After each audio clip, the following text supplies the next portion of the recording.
जम्मू शहर में जिस तरह से कल रेवेन्यू रिकॉर्ड गुम होने के कारण रेड्स हुई, उसकी मैं सराहना करता हूं और अप्रिशिएट करता हूं राघव लंगर जी का ये स्टेप, जिन्होंने बिना किसी परवाह के इस कार्य को करवाया।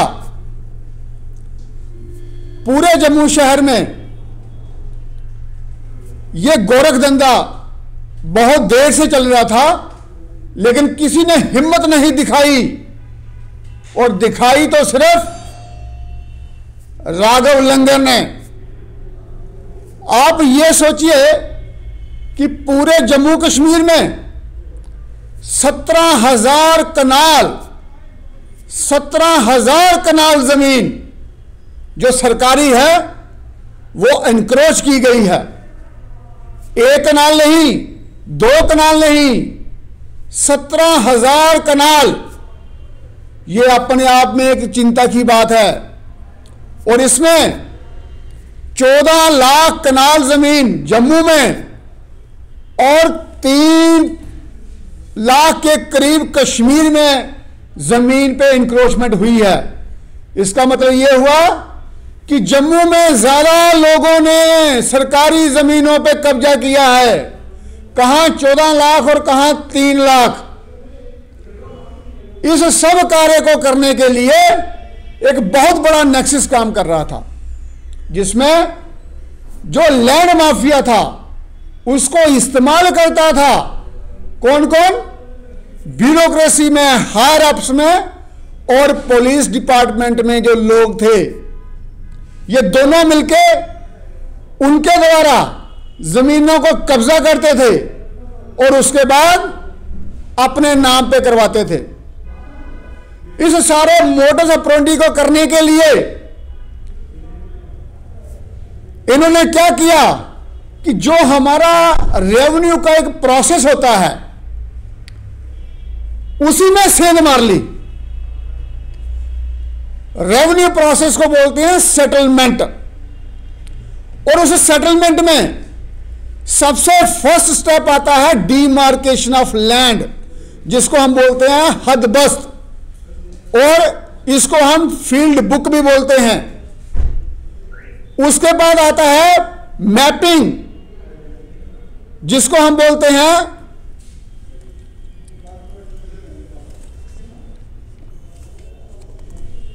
खसरा पैमाइश। खसरा पैमाइश के बाद आता है एंटाइटलमेंट, नेमिंग। उसके बाद में जाके हमारा लट्ठा बनता है, जब मेसावी बनती है, जिसमें जो मेसावी है वो बनती है पेपर की और लट्ठा बनता है कपड़े का। उसके बाद में land records, rights of record, जिसको हम लैंड रिकॉर्ड की फर्स्ट बुक भी बोलते हैं, वो बनती है। तो इन्होंने मेसावी को ही चुरा लिया, लट्ठे को ही चुरा लिया, जबकि इसकी कॉपी एक पटवारी के पास होती है और दूसरी कॉपी ऑफिस में होती है।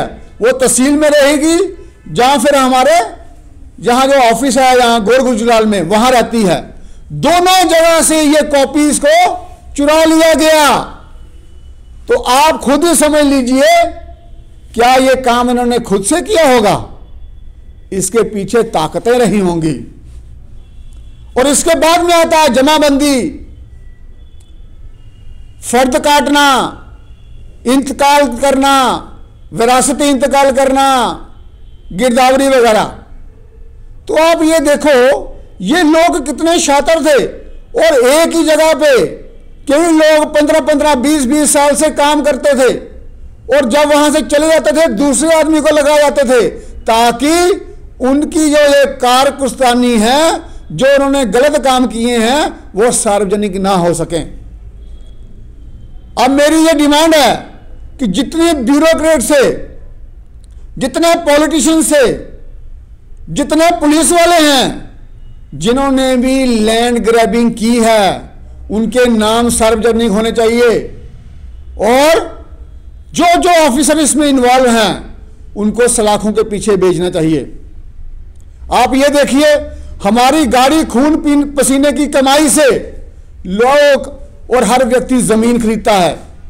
उसकी जमीन की निगरानी के लिए सबसे नीचे पटवारी, उसके बाद गिरदावर, नायब तहसीलदार, तहसीलदार, ACR, additional DC, divcom, principal secretary, chief secretary, ये लोग उसकी जमीन के कस्टोडियन हैं।